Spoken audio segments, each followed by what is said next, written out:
ba kasing idea yung mag-TikTok tips kayo habang oras ng trabaho? Huh? Ikaw kaya? Oy, ikaw kaya nagturo sa amin. Kami lang to sumusunod sa'yo eh. Sa'yo lahat ng galing. I was just trying to help. O sige na, basta simula ngayon, kapag oras ng trabaho, wala nang magti-TikTok tips. Nagkakaintindihan ba tayo? Opo. Asa si Patrick? May tip ako sa'yo. Ano?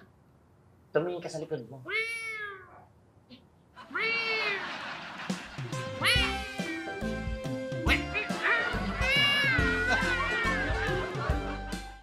Ano nang update doon sa costing para sa Clean Water Project?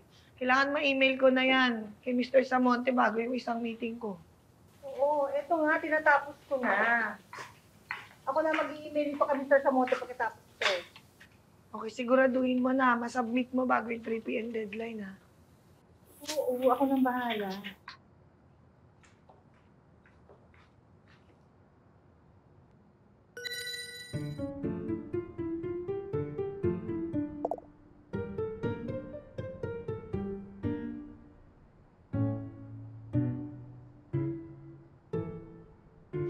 Cutie cat.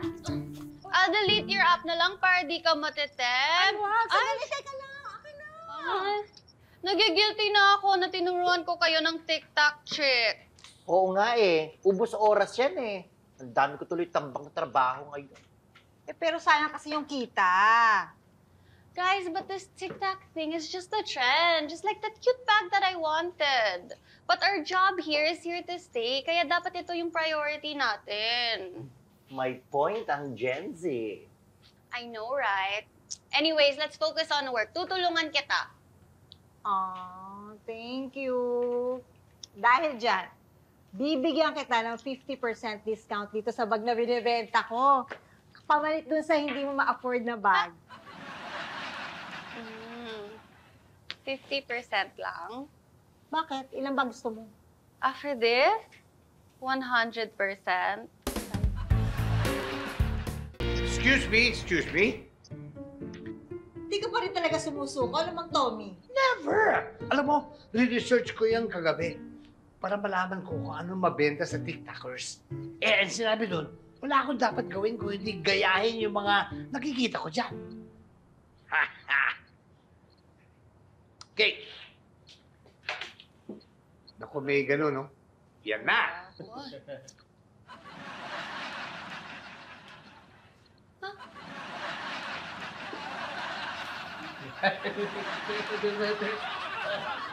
Ay, Tommy!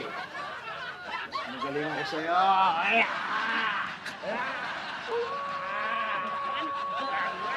Ang benta nyo ha?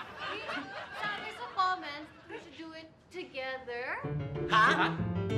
Together.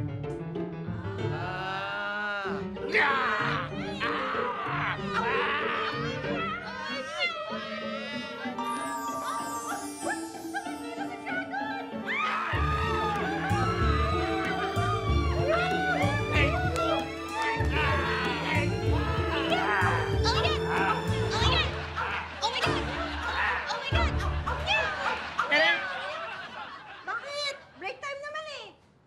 Tumawag si Mr. Samonte. Kanina niya pa daw hinihintay revised proposal. Wala ka pa daw sinisend. Ala, nalimutan ko. Teka. Ano? Paano ngayon yan? Malapit na mag-alas 3. Ano mo? Ang dami-dami pang gagawin. Patapos mo ba yan? Sorry na. Sandali lang to. What if sabihin na lang natin, nagkaroon ng emergency? Diba HEAT nga? HEAT, honesty, efficiency, accountability, teamwork. Paano tayo magiging honest kung magsisinungaling tayo? Diba? That's it! Ano? Teamwork. Oh. Parang yung ginawa natin sa TikTok tips. Yeah, let's do this together. Ano tutulungan natin? Actually, ito na lang. Anytime, anyone, anyhow. Halika manood at sumigaw. Anywhere in the world, everybody in the house. Click and subscribe now. You know.